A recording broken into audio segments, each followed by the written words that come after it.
He's still, I think he's more congressman, state chair. Robin Hayes. Yep.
Thanks. That's a different case. That's a former Steve Stockton. As far as I can tell. He was sentenced. This is a fresh record. Who do I hear from?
Well, good afternoon, everyone. As you know, the Democrats stalled the supplemental appropriation bill, which would provide assistance for a variety of different disasters, not only in the South, but more recently in the Midwest. And I'm not sure what their next step is, but having stopped that bill, we'll need to have additional discussions because no action is not an option. Then we moved on to the consideration of a standing order to deal with the obstruction and really almost chaos we have on the executive calendar, which, as we have all said before, is reached an unprecedented level. In the last Congress, I had to file cloture in order to advance a nomination 128 times. You can go back to the last 6 presidents, 6 of them, and in the first 2 years, the majority leader of whichever party cumulatively, all of them together, only had to file cloture to advance a nomination 24 times. This is completely and totally unacceptable. And if we don't stop this behavior now, it'll become the norm. And the next time my party is in the minority in the Senate and there's a Democratic president, I'll have members saying, well, why should we be cooperative? This is the way things are done these days. So it needs to stop. We've made a major effort by going through the regular order, reporting this standing order out of the Rules Committee. Democrats are whispering in our ear privately. They'd be more than happy to do it, provided it takes effect in January of 2021. They know this is meritorious, but the leader seems to be dug in against doing this. So we'll be dealing with that issue this afternoon and tomorrow and through the balance of the week and working to get to a place where we can fix this problem. With that, let me turn to our colleagues. In terms of this historic obstruction with nominations, the Democrats seem to be doing everything they can to stop and to stall and to slow down the process. So I'm going to tell you the story about one nominee, John Ryder. John was nominated by the president to be on the Tennessee Valley Authority. It's a non-controversial position. He's a non-controversial nominee, and it's a part-time position. His nomination, from the day he was nominated, and the nomination came to the Senate till the day he was confirmed, was 388 days. It's not over a year. His nomination was sent to the Environment and Public Works Committee that I chair. We had a hearing. He was voted out by voice vote. Went to the Senate, and that's where the obstruction by the Senate Democrats began. He was voted out in March of 2018. So it went from the spring to the summer to the fall to winter, no action. The blockade continued. At the end of the Congress, his nomination was returned to the White House.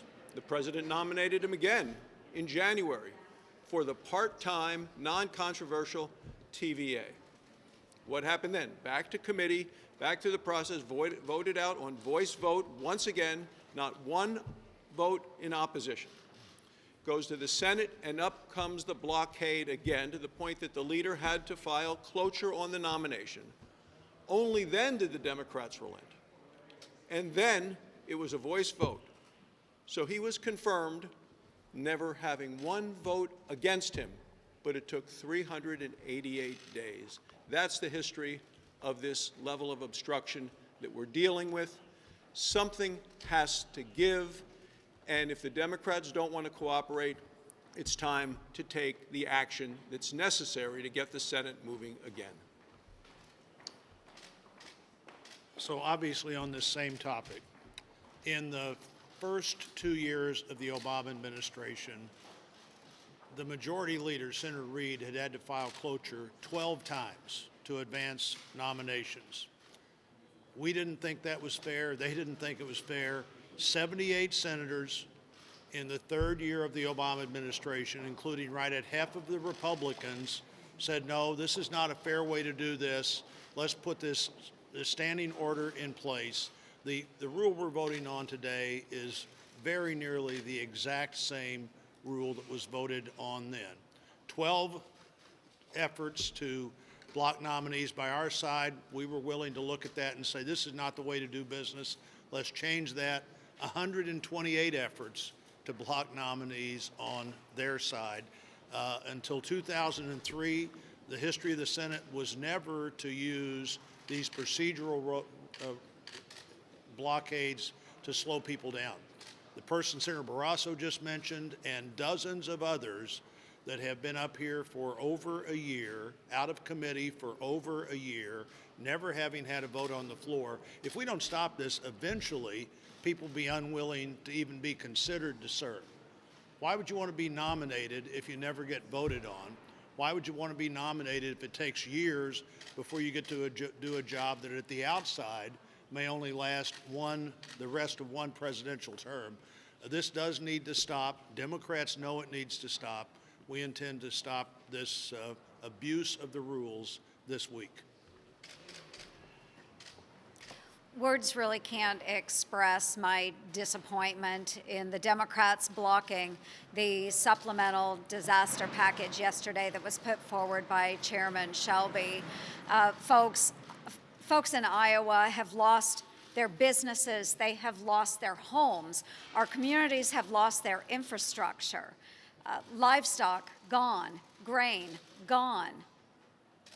It is devastating and it is heartbreaking. So the package that was put forward yesterday was the most comprehensive package available. It covered not only the disasters in Iowa with the flooding and across the Midwest, but it included all of the other disasters from 2018. So again, the most comprehensive, far-reaching disaster supplemental package, and it was blocked by my colleagues across the aisle. Shame on them. A number of my Democratic colleagues have been finding their way all across Iowa, telling Iowans how important they are to them as the presidential caucuses are nearing. And yet they voted to block the very funding that would help these families out. So again, I am disappointed in the partisan politics that are being played with the livelihoods of the folks back home in Iowa, all across the Midwest, the Carolinas, and our southern states that have all received damage in some of these terrible natural disasters. So I hope that some of them will change their minds, they'll rejoin us, and we can vote again on the disaster supplemental package that will help these families out. I want to take the time as well. We've spoken extensively today on the obstruction of the nominations, and I do want to thank Senators Blunt and Lankford for really working very hard and trying to convince a number of our colleagues to join us on this issue and help move some of these nominations. So with that, I am encouraging again, colleagues across the aisle, please step up and do the right thing. Thank you. It's been a common refrain among a number of my Democratic colleagues over the last couple of years that this president has failed to fully staff up his administration. And in the same breath, it is so many of these same Democratic senators who are obstructing the president from moving his nominees forward. Now, this is uncommon. This is incredibly uncommon. For a minority party to be preventing a duly elected President of the United States from staffing up his administration. This is a very bad precedent. Folks back home are paying attention to a procedural issue, which normally does not catch much attention. But some examples in the Northern District of Indiana. We have a couple of district court judges who have been waiting for their confirmation for a number of months now. Holly Brady out of Fort Wayne was in a bipartisan fashion with the support of Senator Joe Donnelly. He was supported. She was voted out of committee, and she's waiting on a vote. She's been waiting for 1 year. Damon Lichty from South Bend, from the same district, also had bipartisan support. He's been waiting 9 months. We have an ambassador from the state of Indiana, Kip Tom. I hope he is ultimately confirmed as ambassador for the United Nations Agencies on Food and Agriculture. Folks, this is the ambassador who walks point with respect to famines. There's just one famine. It involves 20 million people on the brink of starvation in the country of Yemen, but we are unrepresented as a country when it comes to this humanitarian crisis because of obstructionism in the United States Senate. This needs to end, and it will end very soon. Yeah. Is there a distance between you, President, on what he wants to do on healthcare and where you see the healthcare debate standing right now? Yeah, not any longer.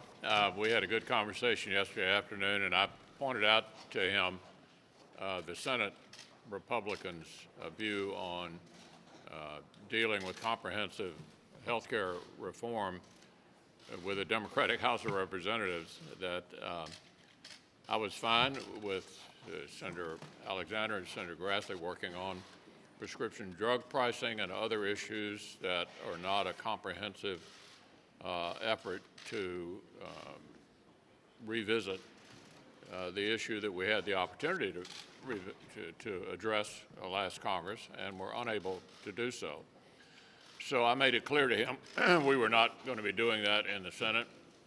He did say, as he later tweeted, he accepted that, and that he would be developing a plan that he would take to the American people during the 2020 campaign and suggest that that would be what he would be advocating in a second term if there were a Republican Congress. So we don't have a misunderstanding about that. We'll not be doing comprehensive in the Senate. Mr. Leader, Yeah. if the courts strike down the ACA and there is no alternative from Congress, what happens then? Well, I don't think that's anytime soon. It's in the court system. Nobody's lost a policy over it. A pre-existing condition which we all support. Every single member of the Senate and both parties is still in place. And there's no point in pushing a panic button. The court system takes a long time to resolve these issues. Have you urged the President not to urge the Justice Department to strike down the whole law? I didn't give him any advice about that. I don't think any of these policies are in any immediate danger anyway. Mr. Leader, Yeah. the President has discussed closing the border with Mexico in the process of broader border security considerations. Would Congress do anything in response if he did that? Well, we certainly have a crisis at the border. I think the President's right about that. Closing down the border would have potentially catastrophic economic impact on our country, and I would hope we would not be doing that sort of thing. Yeah. Are the rules change or negotiating just with Schumer or other Democrats? And why not go farther, maybe lower the post-cloture time for circuit court noms or cabinet level nominees? I mean, did you think about going farther with the rules? Well, Senator Blunt and Senator Langford have had discussions with a number of rank and file members of the Democratic Conference about the issue we're addressing here. And even though there's some interest among the rank and file, the Democratic leader and I had a conversation last week. He's not interested in that. With regard to the other issues you're raising, we're not addressing that in this rules change. This only affects district judges and sub-cabinet appointees. And as Senator Blunt pointed out, it is very, very similar to what 19 Republicans joined with all Democrats to provide to President Obama in the 5th year of his presidency at the beginning of the second term. Unfortunately, it seems that standing order was only for one Congress. So we're proposing to essentially go back to that, which we supported. 78 members of the Senate supported it, and do it on a permanent basis so it will benefit whoever wins the next election. But in the meantime, as we've pointed out repeatedly over and over and over again, we've got a crisis right now with this attempt to basically keep this administration from functioning. After all, the president won the election. He's entitled to have his own team in place, and as Senator Blunt and others have pointed out, at this point, many of these non-judicial sub-cabinet people will only be there for a year and a half during this remainder of this term, should the president not be successful in 2020.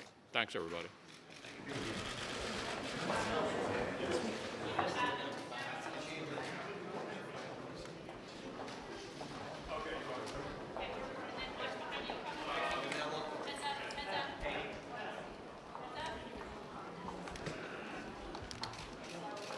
Okay, everybody. I'm happy to be joined by Senators Murray and Wyden and Murphy, and I thank them all for being here.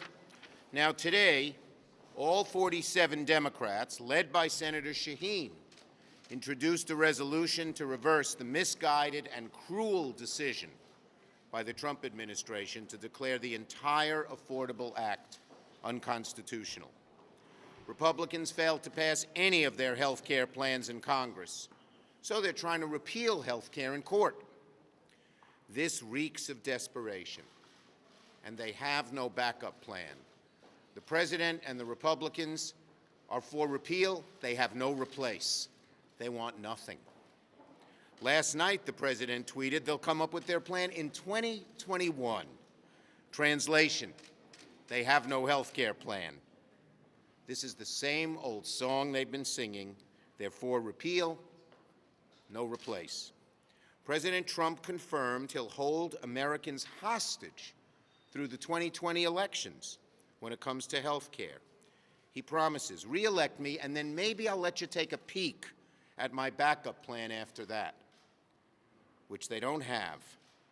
What a ruse, what a sham, and even more, what a disgrace, playing with people's lives and health like they are. We have some idea what the Republican plan might look like. Gut protections for Americans with pre-existing conditions, massive losses of coverage, destabilize insurance markets, jack up prescription drug prices. It's a horrible plan. Of course, they don't want to reveal it till after the election, but they don't have any specifics. So when the President insists he has a magic plan that we can see if only the American people re-elect him, we know it's not true.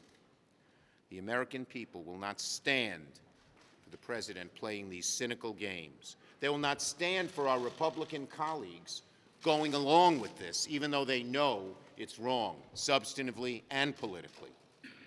How many Republicans will sign our resolution?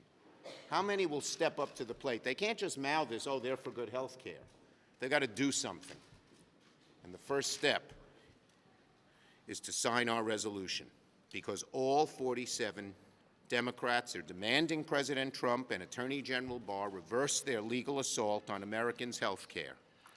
We challenge our Republican colleagues to join us in sponsoring this resolution. Democrats will fight the Republican effort to repeal health care with everything we've got. We are completely united. We hope that those Republicans who proclaim support for protections for pre-existing conditions will finally stand up to the President and join us. Senator Murray, and then she'll have to go because she's going on the floor on equal pay amendment. All right. Thank you, Leader Schumer. Last November, families across the country sent a very clear message. They want us to look for ways to make sure everyone can get quality, affordable health care. But instead of listening to that message, President Trump is doing the exact opposite of what families want. He is fighting to strike down health care and protections for hundreds of millions of people. If President Trump has his way in court, people with pre-existing conditions will lose protections or maybe even lose their health care. People covered through the exchanges, including state-based exchanges, will lose their health care. People covered through Medicaid expansion will lose their health care. Young adults covered by their parents' plan will lose their health care. And people covered through their jobs will see their costs rise. If President Trump has his way in court, health care costs for families across the country will skyrocket. And we will go back to the bad old days when insurance companies could not only discriminate against people with pre-existing conditions, they can refuse to cover maternity care, contraception, mental health care, prescription drugs, and other essential services. And they could implement annual lifetime caps on how much a plan covers, even for people who get their insurance on the job. President Trump recently said, and I quote, "The Republican Party will soon be known as the party of health care." But people across the country know better than to take him seriously, because you can't be the party of health care when you're trying to take it away from millions of people, or when you're fighting to make health care more expensive and further out of reach, or when you are constantly treating the care people rely on to keep themselves and their family healthy, the care people need to stay alive like a political football. If President Trump actually wants people to take him seriously on health care, he can start by having the Department of Justice immediately reverse course in the Texas lawsuit. And if any Republican in Congress wants people to take their party seriously on health care, they should be pulling out every single stop to protect families' coverage. Unfortunately, we have not seen any of that. So today we are calling on President Trump and Republicans in Congress to join Democrats in defending families' health care instead of trying to strike it down. People across the country are watching this closely. They will not forget who stood with them and who tried to take their health care away. Senator Wyden. Thank you, Senator Murray. Thank you. Leader Schumer said it well, and I'm just going to make a couple of quick points. First of all, if you throw out the entire Affordable Care Act, America will be on the fast track to higher prescription drug prices and worse health care, especially those with pre-existing conditions. And the fact is, those with pre-existing conditions with the Trump agenda are really going to get hit with a double whammy. Not only are they going to lose their protection that they now have from discrimination if they have a pre-existing condition, but the Trump crowd wants to drive them to junk insurance coverage. Junk insurance coverage often doesn't cover affordable medicine. So this really, at a minimum, it's almost a triple whammy, but it just hits those with the pre-existing conditions again and again. Finally, in my view, this obliterates the Trump campaign promise to hold down the costs of medicine and improve health care. Repeatedly, the president said this, but for example, if the president has his way and you throw out the ACA in court, seniors' drug costs are going to go way up because Medicare Part D donut hole benefits, they're going to be ripped apart. Also, Part B premiums are going to go up. And by the way, the big pharmaceutical companies get a big windfall. That's why we're pulling out all the stops to make sure that Americans know what's at stake here. We want to build on the Affordable Care Act, not throw it in the trash. Senator Murphy. Thank you, Leader Schumer. We've come a long way from repeal and replace. Now Republicans' promise is that they are going to repeal the Affordable Care Act and replace it with absolutely nothing. How gullible do Republicans think the American public is? They have never had a plan to replace the Affordable Care Act. They don't have a plan to replace the Affordable Care Act. They are never, ever, ever going to have a plan to replace the Affordable Care Act. Why? Because Republicans are perfectly happy allowing insurance companies to be in charge of your health care. They are perfectly happy to allow insurance companies to make billions of dollars off of your health care. This has been the truth from the beginning, and it is the truth today. If you end the Affordable Care Act with no replacement, it is a humanitarian catastrophe for this country. 20 million people losing insurance overnight. Rates skyrocketing to the point of total unaffordability. Republicans in Congress can't distance themselves rhetorically from the president when they have the chance to sign on to legislation that will stop this assault on the ACA from happening. I hope there's at least one or two or three brave souls in the Republican Party who's willing to try to save this country from the catastrophe that would be the end of the Affordable Care Act with no replacement. And we will be hard at work trying to convince them to do so, trying to save this country from policy peril and trying to save our Republican friends from political peril to join us in this effort. Yes. On immigration, the president again reiterated his calls to possibly shut down the border just now. He says that he's willing to risk trade for matters of security and if you don't make a deal. Well, the economic disaster to the country would be huge, and my guess is that cooler heads will prevail upon the president not to do it. It'll be a disaster for him. and disaster for the country. On paid family leave, a couple of Senate Republicans are coming out with various plans that would pay for a paid family leave program by moving their benefits from retirement. What are Senate Democrats? Well, look, we much prefer the plans that many of our people have introduced, which actually puts new money into the system. You know, people are hard-pressed. They don't have a lot of money for retirement, so to force them to take money out of retirement to get paid family leave is robbing Peter to pay Paul, is just putting them between a rock and a hard place. Better to slightly raise the payroll and put that into paid family leave, which is what we have proposed. Yes. Schumer, Joe Biden has had a couple of women come forward and say that he touched them in ways that were unwelcome to them.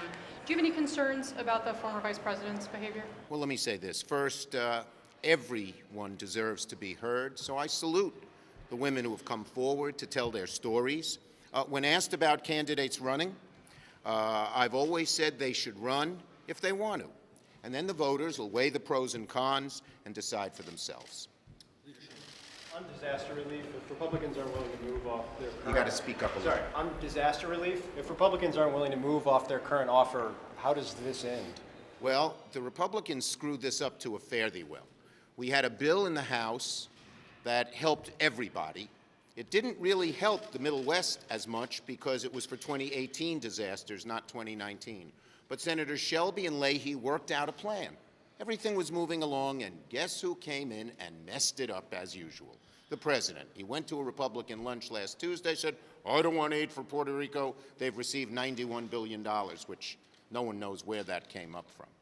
We offered, Senator Leahy offered a compromise, which would have both funded money in the Midwest and money for Puerto Rico. We will offer that amendment again.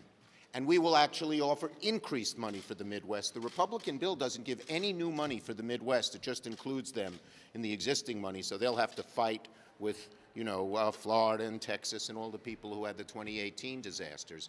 And I'd like those people who stand here from those Midwestern states to vote for our amendment, not to say they won't vote for it because it has money for Puerto Rico. If you care about Iowa and Nebraska and Missouri and the flooding, you'll vote for our amendment, which A, has more money, and has a